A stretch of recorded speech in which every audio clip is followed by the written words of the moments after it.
Hello everyone, welcome back to our visual playthrough of World of Warcraft.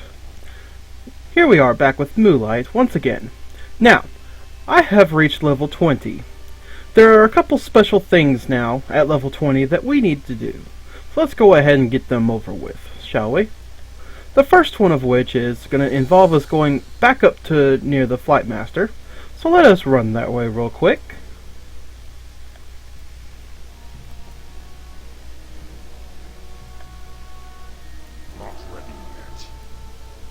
And I just tried to use that speed of light again. I just realized I forgot it had a cooldown.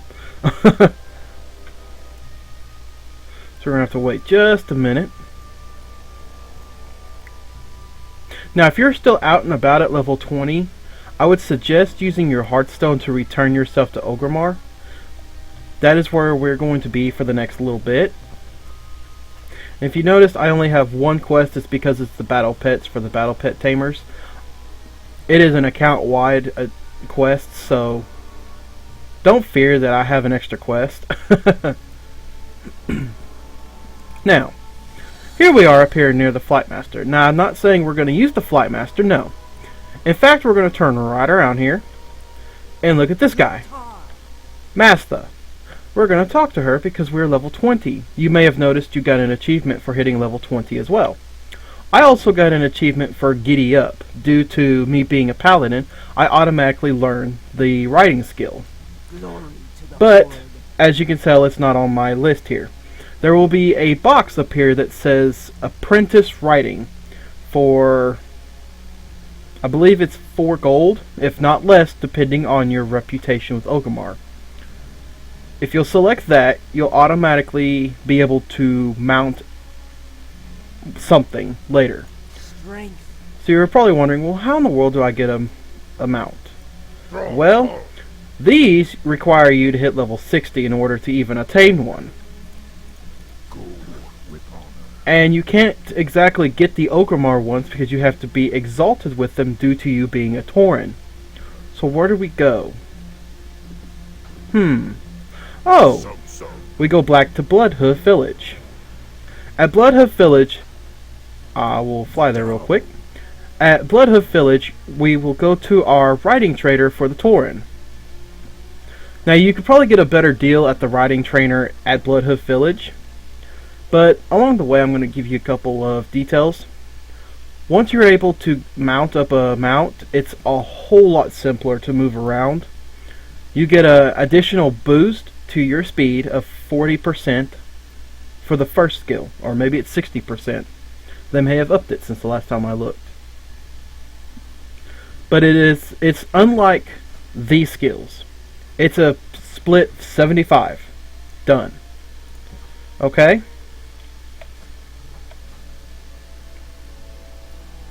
Now you may have noticed I've also been doing a little bit on my professions, not too much though.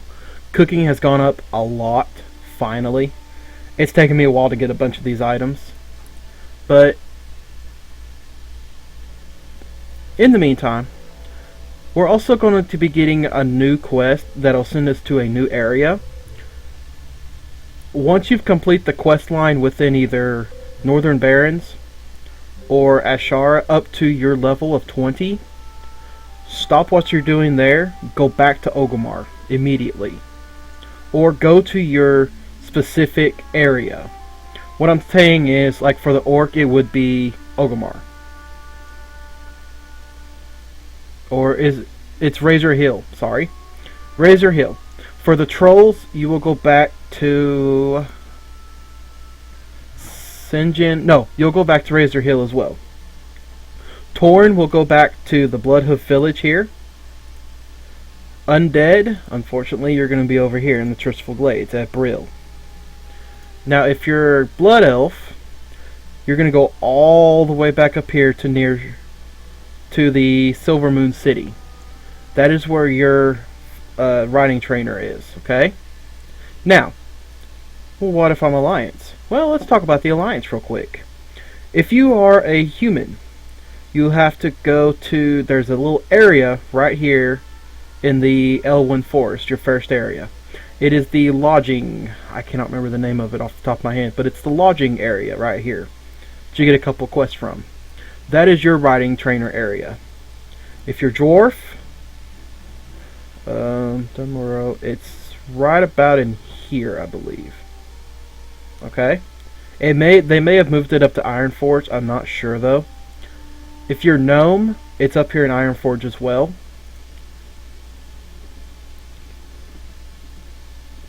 If you are Worgen, it is also there with the Elwyn Forest.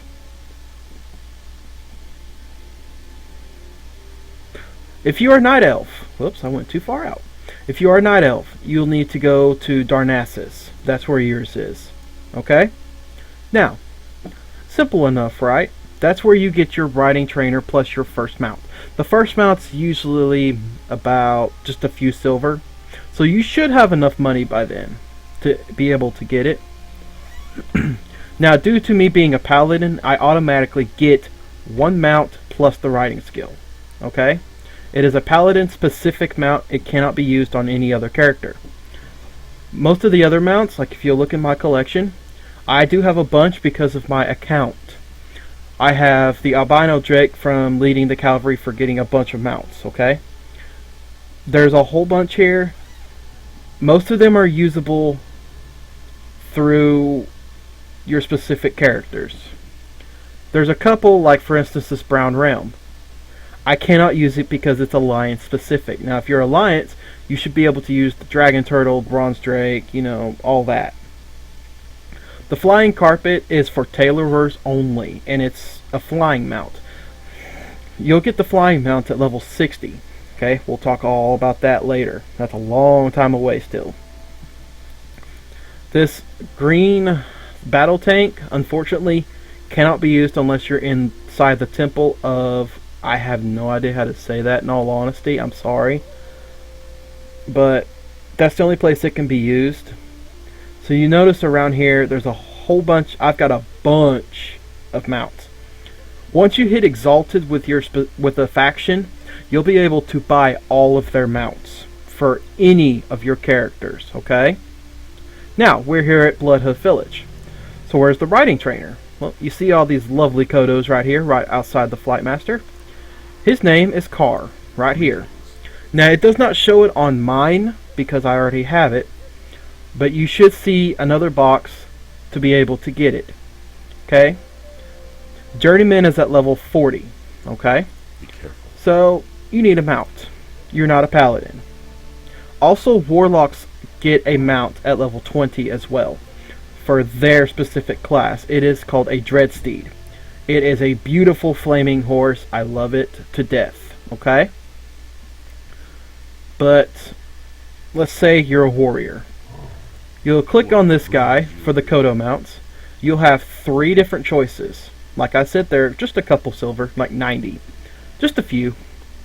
I already know all 3 of these, but you can just select one for now and use it. I'll go ahead and buy it. You'll buy it. Walk with the earth. Exit completely out of that so you don't sell it back. And then you'll right click it. Since I already know it, I don't have to. It won't have a bar. It'll have a bar down here in the bottom. That'll be you learning it, basically. It's kind of like a new spell that you have to learn. But considering I already have it, I'm gonna sell it back. So, how do I mount a mount, basically? Well, you'll go to your collections, or you can hit Shift P. I like clicking it better. Let's see, you just got a Kodo. Or, for us, we got the Sunwalker Kodo. I suggest bringing it down here to your bar. Just by left-clicking, holding the left click, and then just down. Okay? And then all you gotta do is click. It'll take a second to pop up, and there you go. There is my Sunwalker Kodo. As you can tell, it is 60% now, so it does increase your ground speed by 60%. Whole lot faster now, isn't it? Now, while you're riding a Kodo, you cannot attack or do anything. But if you do want to go and attack something, all you have to do is go right click it and you'll automatically dismount. Sometimes if you're just running through, you don't really want to worry about the enemies. They sometimes have special attacks that will dismount you. Or will daze you. If you get dazed, you actually lose some movement speed. Okay? Kind of simple. Not going too hard here, I hope. If you have any questions, also just email me, comment, message, all that. If you need any information. So, okay. Now you notice I have this red drake. Okay? I can mount it due to it's supposed to be a flying mount, but I can mount it as a ground. Holy cap, that is low. I'm so sorry. You see, I can't fly. Flying is at level 60, unfortunately, so we're going to have to wait. But we have the Sunwalker Kodo. It does seem a little bit faster to me. Okay? Kind of simple, right? Now, also, eventually you'll get this summon random favorite mount. You can make a mount your favorite, like set favorite, and it will automatically be at the top. Okay? Like I went ahead and did my red drake whenever I get to that point. Let's see, where's my Sunwalker Kodo? These are also in alphabetical order. I cannot set that as my favorite because it's only for this particular character as a paladin. Now this Ruby Panther though, I can. And I do like the Ruby Panther. You get it from a jewel crafter. It is worth a lot of gold to create and a lot of time. My friend actually gave me this. But you see, there's one big Jade Panther. Or Ruby Panther, sorry. But okay, that's all there is to know about the mounts. So, the next thing I want to talk to you about, as soon as my Hearthstone is active again, remember it's a 30-minute cooldown from the first time you use your Hearthstone, okay? Always remember that. I did get a couple of new moves, one of which is Cleanse, as you can see. It did nothing to me, unfortunately, but that's because you need a disease, so let's talk about it. It cleanses a friendly target, removing all poison and disease effects, and that means all of them. So if you have 3 poison and 2 disease effects, you just hit cleanse and it's done. You have no more. Okay? Now I also got a new move called Divine Shield. Divine Shield protects you from all damage and spells for 8 seconds, but it reduces all damage you deal by 50%. Okay? And it's also a forbearance. Okay? Should you use Divine Shield on another player, then you cannot use Lay of Hands on it as well because it gives them forbearance. Okay? Now, I also got the Hammer of Righteousness. The Hammer of Righteousness, it just hammers your current target for a little bit of physical damage, but then it hits more. It does an 8-yard wave for 30 more damage. Okay? That is one of my AoE attacks. Okay? And it also does grant a holy power. Okay? I believe that is all of my new ones I've gotten. Yes, it is. So, okay, we have our Hearthstone ready. Let's go back to Orgrimmar real quick.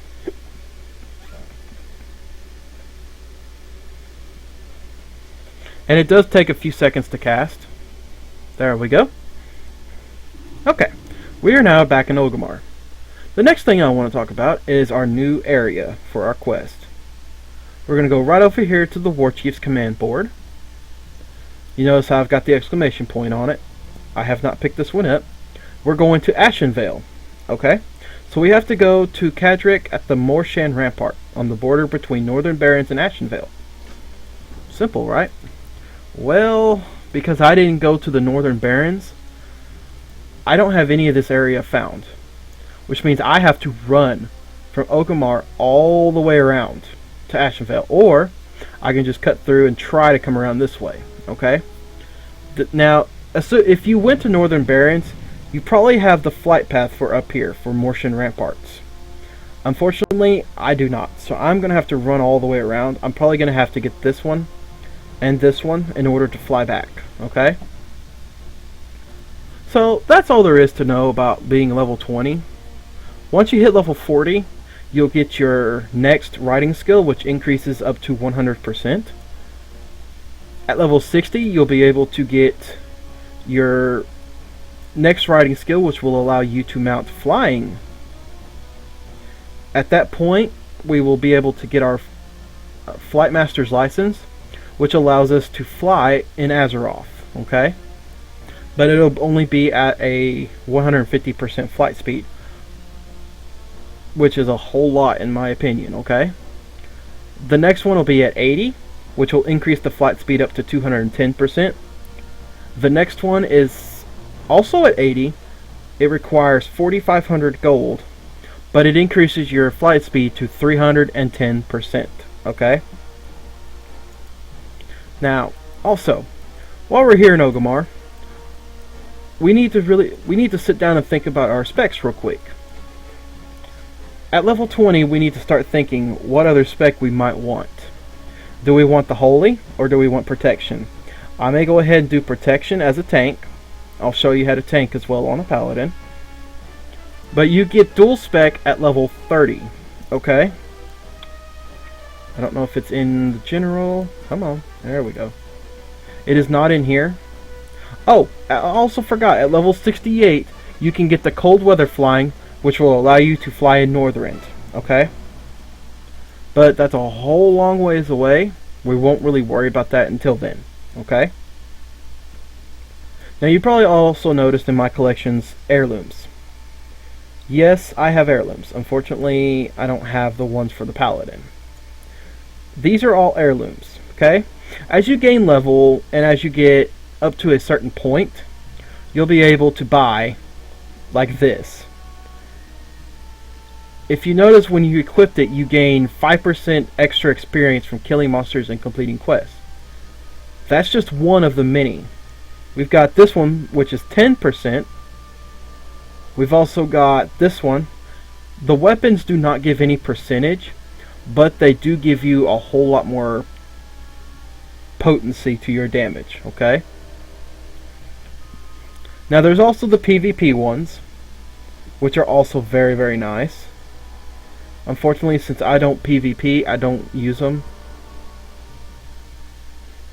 Okay? That's all there is to that. And then toy box. Every now and then you'll probably get a toy box, like... I can't use that one. We'll just use this bubble wand real quick. I'm going to set it down here. I'm going to use it. And you see, I just make bubbles. Kind of fun little things you can do, have fun with. See? Every now and then you'll get a toy.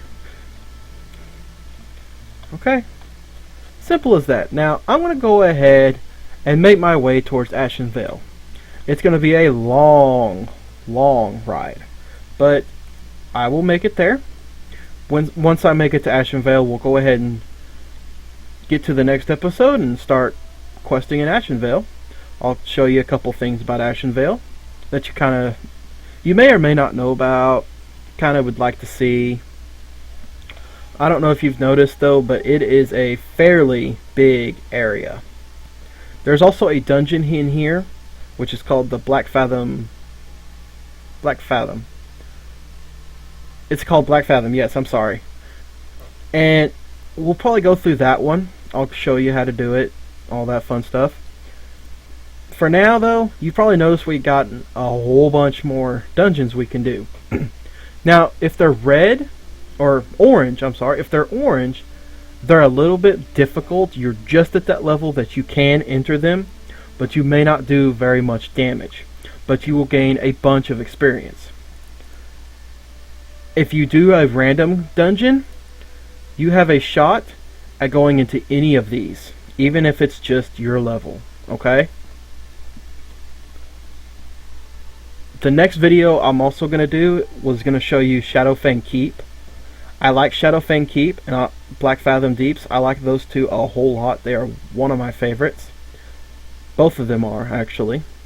So I'm going to show you both of them while we're questing in Ashen Vale. Now keep in mind, Ashen Vale is level 20 to 25, so it's only a 5-level area. and then we're going to go down to Stone Talon, okay? Alright, so subscribe, comment on all my videos if you'd like. If you got any questions, let me know. Comment, email me.